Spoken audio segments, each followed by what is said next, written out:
Hi besties, let's make Nigerian smoky jollof rice with me. First of all, I'm going to be boiling the chicken because I'm going to be using the chicken stock for the rice. Firstly, I went ahead to add my pepper mix, and the next thing I'm going to be adding is my spices. I use mixed spice, chicken spice, curry, and even garlic and ginger powder. The next thing I'm going to be adding is my seasoning cube.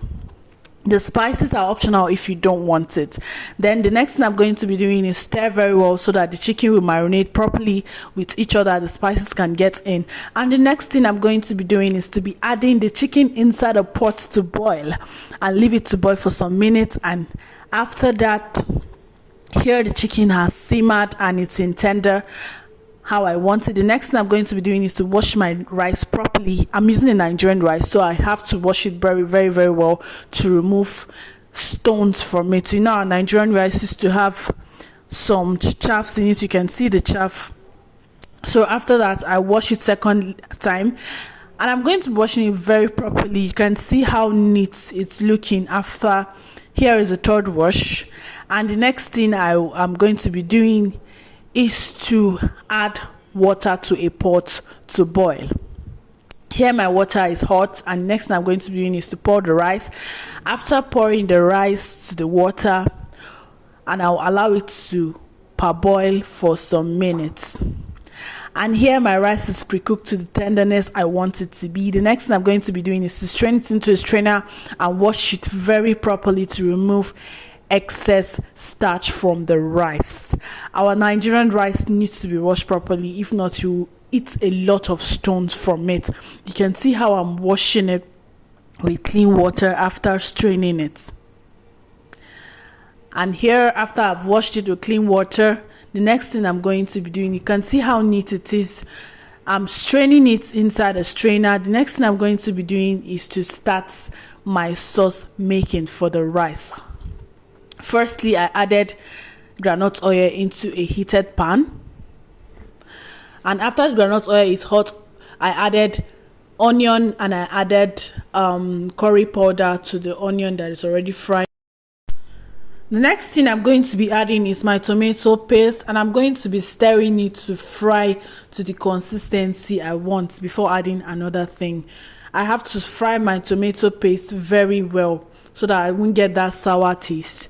And after that, I'm going to be adding my blended tomato.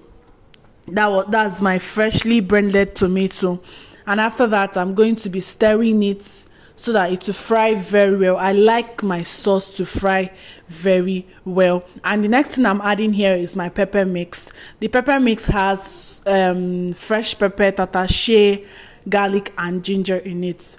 It's very, very, very, very good. Then the next thing I did was to stir very well.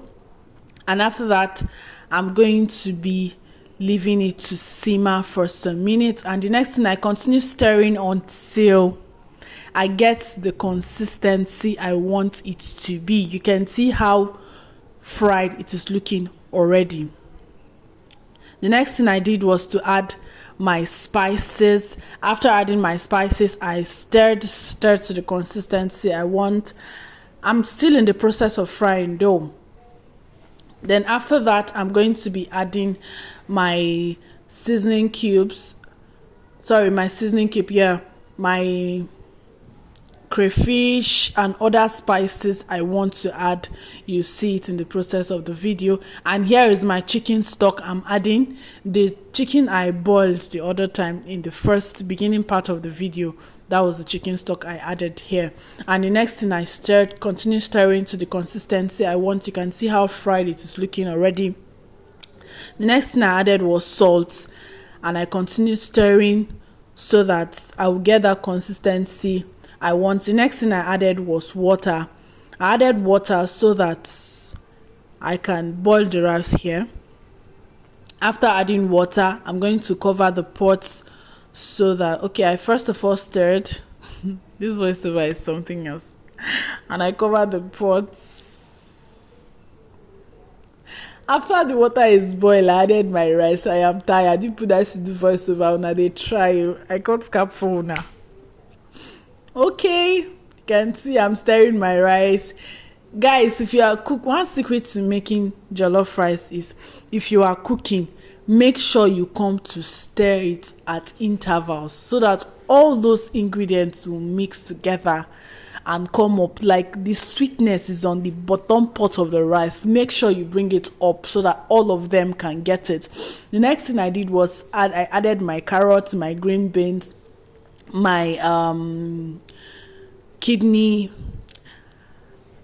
and my scotch bonnet pepper. The next thing I added, yes, was my butter. People that used to do voiceover, people are trying.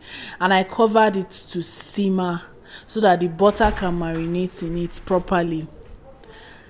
After that, my smoky Nigerian jollof rice will be ready in 5 minutes. Everybody say purr. Well, my smoky jollof rice is ready and I'm stirring the goodness in it. Oh my god, guys, look at that. I know the voiceover didn't go well, but man, my jollof rice is the best. Like, if you test it, it is top notch. See you in my next video. Bye bye.